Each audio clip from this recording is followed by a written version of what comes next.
Attendez, le plan a totalement changé pour Marcus Rashford. Le meilleur 11 de l'histoire selon la minimale vient aussi de sortir dans la foulée et ça va vous étonner. Alors qu'on nous le vendait comme titulaire d'office, entrant directement dans le 11, voici que le rôle principal de Rashford au Barça serait apparemment de permettre à Rafinha de se reposer. C'est peut-être un lit, je sais pas. Blague à part. Ça serait apparemment Hansi Flick qui ne compterait pas sur le joueur en tant que numéro 9, qui le voit en tant qu'excellent sub sur les ailes, au vu du fait que Yamal et Rafinha sont intouchables pour l'instant. Je vois personnellement un énorme gâchis sur ce fait de 1, et de 2 dans le fond, ça ne m'étonnerait même pas qu'il arrive à se montrer plus efficace que Yamal et Rafinha. Ça peut peut-être paraître dingue pour vous, mais vous allez voir qu'il va en choquer plus d'un. Le meilleur 11 de l'histoire selon la Yamal est constitué de Casillas, Dani Alves, Gérard Piqué, Sergio Ramos, Marcelo, Zidane, Messi, Neymar, Ronaldinho, R9 et Cristiano Ronaldo. Pas plus, pas moins, 6 madrilènes dans la liste. Très objectif, malgré son côté barcelonais. Il a juste un petit peu, on va pas se mentir, abusé avec Gérard Piqué. Il y a quand même eu du très costaud et beaucoup plus que lui. Mais à part ça, franchement, il a géré de fou.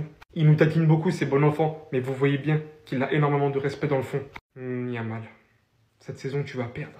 Attendez. Examen terminé pour Marcus Rashford, on n'a plus qu'à attendre l'officialisation. Marcus Rashford a terminé son examen médical à la Ciudad Esportiva Joan Gamper alors qu'il attend l'annonce officielle de son prêt à Barcelone qui devrait arriver dans les prochaines heures. Hansi Flick et le directeur sportif d'Eco l'ont personnellement accueilli, rejoint par Joan Soler. Faut savoir qu'il y a quelques jours, Hansi Flick avait déjà eu un appel avec Marcus Rashford pour lui faire part de ses projets et il avait pu constater à quel point Marcus Rashford était impatient à l'idée de rejoindre le Barça. Concernant son temps de jeu, etc. Marcus Rashford n'a montré aucune inquiétude quant à sa position de titulaire. Il est prêt à se battre pour sa place sans aucune condition préalable. Pour le coup, ça c'est assez logique car il vient d'arriver et je pense que bien évidemment lui aussi il le savait. Flick envisage d'utiliser Lewandowski, Ferran Torres et Dani Olmo au poste de numéro 9 la saison prochaine et non Marcus Rashford. Rashford jouera au poste d'ailier gauche. Ça veut dire que la saison prochaine il sera en concurrence avec Rafinha. Pour le coup, j'ai hâte de voir ce que ça va donner car on sait à quel point Rafinha c'est un travailleur. En plus de ça, il sort d'une grosse saison et Marcus Rashford de son côté, on le sait, il va vouloir se donner à fond. Après, bien sûr, c'est possible qu'un jour on ait les deux sur le terrain. Rafinha en 10 et Marcus Rashford à gauche. Et pour finir la vidéo, le maillot extérieur sera présenté le 28 juillet. Sans vous mentir, le maillot domicile j'aime beaucoup, mais le maillot extérieur aussi c'est quelque chose. Bref, en tout cas, n'hésitez pas à me donner vos avis dans les commentaires, histoire de savoir ce que vous en pensez, et moi je lirai tout ça.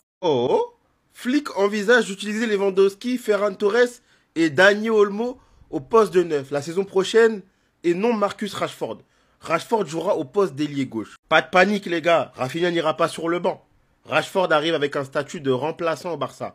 Hansi Flick ne le voit pas comme un numéro 9, mais comme le super sub parfait sur l'aile. Il le sait, Yamal et Rafinha sont intouchables sur les ailes. J'appuie bien dessus. Les Blaugrana comptent sur l'anglais dans une saison qui va être dense et chargée. Je vous l'avais dit, Rafinha en dit c'est rien de sûr. Ça va être testé forcément à un moment donné. Par contre, la concurrence à gauche, elle va être assez incroyable parce que tout le monde parle de sur-régime pour Rafinha, une saison qu'il devait normalement pas faire et qu'il a fait.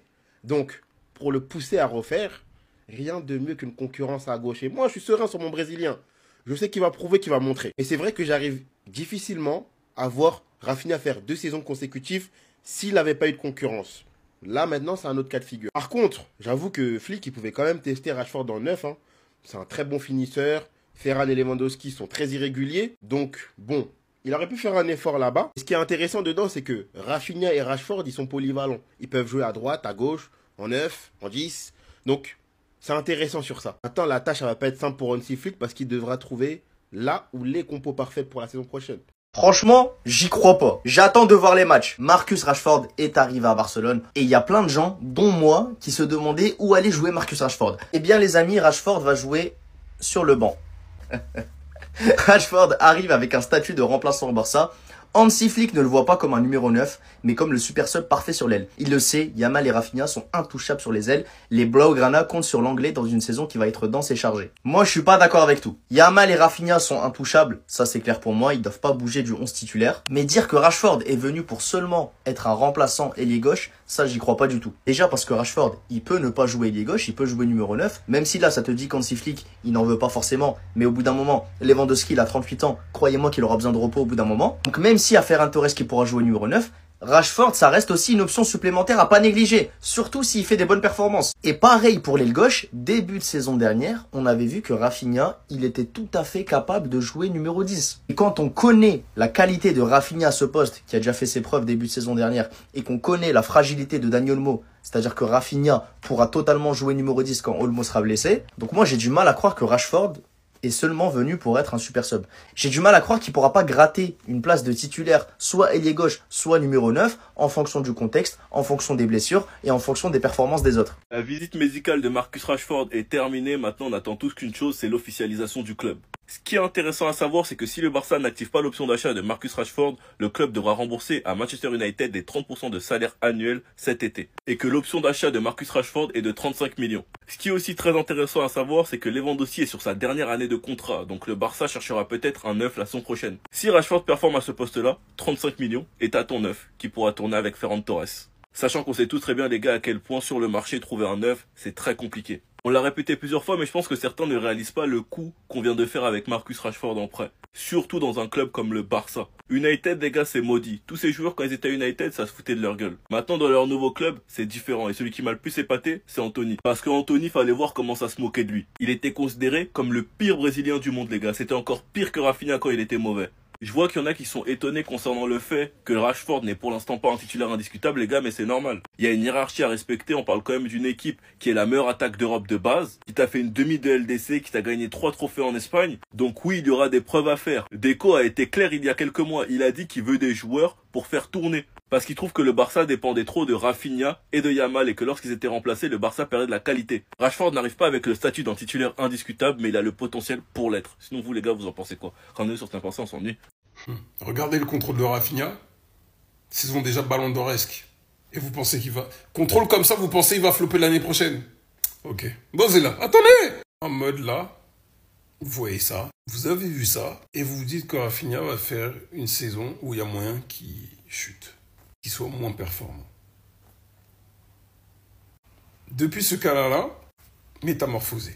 13 lors des grands matchs H24. On a dit à Vinicius carrément, vieux père, lâche ça, continue tes peurs, tes coups bien frais là où t'es chaud, on dit, ah, Vinicius c'est le football. Quand elle est 13, ah, vas-y, Rafinha c'est tout ça l'année dernière. En fait, de quoi on perd la tête? On parle d'un mec en fait qui a fini meilleur. Je sais même pas pourquoi mettre Dembélé en plus en vrai de vrai. C'est Rafinha le meilleur passeur là. Et de loin parce qu'il y a trop d'écart. Et le meilleur buteur, bien sûr. Alors, t'es pas capable de marquer un mec de 50 ans, vas-y, bref. Moi, je vais pas dire, ouais, Ronaldinho, d'accord. Mais, il y a un message caché derrière. Et croyez-moi, que c'est lui l'âme de l'équipe. Si carrément de même capitaine, ça m'étonne pas. Parce qu'en tout cas, l'année dernière, Rafinha, sous 13, sous brassard de capitaine, octobre, fallait être là. Il faudra être là. En fait, juste son contrôle, il montre que l'année prochaine, vous êtes pas prêts. Année de Coupe du Monde en plus. Oh non, le monde, il n'est pas prêt pour Rafinha. Déjà qu'il fait une saison ballon d'oresque. Ça m'a évité quoi. Les gars, la saison qui vient, ça va être très difficile en Liga. Rappelez-vous, les frères, quand on a pris le triplé national, là, les Madrilènes, ils ont fait tout pour gâter maintenant. Là, on se réjouit de l'arrivée de Rashford et tout. Lamine Yamal, tout ça. Et ils sont tranquilles. Ils ont refait le comité arbitral. Regardez bien. Chema Alonso est le nouveau responsable de l'intelligence artificielle du comité d'arbitrage. Ce mec-là, il avait tweeté un jour, regardez à quoi il ressemble. Il avait tweeté, il avait dit, mon seul défaut est que je soutiens le plus grand club de l'histoire, à la Madrid. C'est lui maintenant qui va faire l'intelligence artificielle de la VAR. Vous pensez que lui, il va prendre des décisions contre Madrid. Et c'est clair, la fin Negreira a été inventée de toutes pièces, comme alibi pour donner carte blanche au Real. Maintenant, ils font toutes les dingueries. Dès que tu parles, on te dit Afan Negreira, qui est fini depuis et qui s'est avéré faux. Ensuite, tu as le Yolanda Parga, j'arrive même pas à lire son nom, épouse de Liga Davila, représentante du Real Madrid. Rien n'est interdit. Les gars, il faut comprendre que chaque titre remporté par n'importe quelle équipe en compétition contre Florentino Pérez, ça vaut 5. C'est grave. Moi je trouve les gars que la situation de Ter Stegen elle est tellement malaisante parce que les gens sont en train de voir s'il va se faire opérer ou pas et il voyagera même pas pour la pré-saison. Attendez, bougez pas, je vous explique. Ter Stegen ne voyagera pas avec le reste de l'équipe pour la tournée de pré-saison. S'il subit une opération, il pourra être absent pendant 4 mois, ce qui permettrait au club d'utiliser 80% de son salaire pour inscrire Garcia. Je vous jure les gars que la situation elle est archi malaisante et je vous avais prévenu. Parce qu'on est dans un cas de figure où le Barça a prolongé Chesney, a recruté Garcia numéro 1, Chesney numéro 2, Ter Stegen numéro 3, sachant que c'est année de Coupe du Monde. Et Ter Stegen peut enfin profiter car Neuer est plus là. Et la porte est ouverte, mais c'est comme s'il ne veut pas partir. Et il s'accroche à quoi? Pour moi, je pense que c'est son salaire. Surtout que les joueurs du Barça sont très bien en train d'accueillir Garcia, qui a posté l'un de ses premiers postes avec le Barça, et tous ses coéquipiers sont dans les commentaires. En tout cas, on va suivre, mais là pour l'instant, il s'entraîne pas. il va pas en pré-saison, il doit se faire opérer. Donc bon, avoir un troisième gardien qui ne jouera pas et qui a un aussi gros salaire, les gars, personnellement, je vois pas l'intérêt. Mais vous connaissez déjà le Barça, FC Amigos, enfin bref. Surtout si au final on a des problèmes d'enregistrement, ça va faire couler de l'encre, moi je vous le dis. Sinon vous les gars, vous en pensez quoi? Rendez-vous sur Snapchat, on s'ennuie. Aujourd'hui, c'est le jour J, normalement concernant la signature de Marcus Rashford du côté du FC Barcelone. Et les gars, le joueur, il va devoir faire ses preuves pour gagner une place de titulaire. Le rôle principal de Rashford au Barça est de permettre à Rafinha de se reposer et de souffler de temps en temps parce qu'on sait que le rythme des matchs va être encore infernal saison prochaine. Et Hansi Flick, donc le coach du FC Barcelone, ne le voit pas comme un numéro 9, mais plutôt comme un super sub parfait sur les côtés, donc soit à gauche, soit à droite, peu importe. Et il le sait, donc Lamine Yamal et Rafinha sont intouchables sur les ailes. Les Blaugrana comptent sur l'anglais, bien sûr, dans une saison qui va être très longue, dans un système de rotation. Et à noter que Marcus Rashford a quand même descendu son salaire de 30% pour rejoindre le FC Barcelone. À noter que si le Barça n'active pas l'option d'achat de Marcus Rashford qui est fixée à 30 millions d'euros, le club du FC Barcelone devra rembourser à Manchester United les 30% de salaire annulés cet été. Et on finit aujourd'hui avec la Masia, donc c'est le poumon du FC Barcelone, c'est le centre de formation. Et le journal Sport, ils ont dévoilé en gros sur tous ces joueurs-là, toutes les ventes en gros des joueurs de la Masia sur les 2 dernières années. C'est quand même 97 millions d'euros récupérés grâce aux jeunes pépites du FC Barcelone. Donc le joueur le plus cher, il y a Nico Gonzalez qui est parti du côté de City. Également Mika Faye, lui qui est parti à Rennes. Et aussi Gennaro Joe, lui qui est parti du côté de Bournemouth.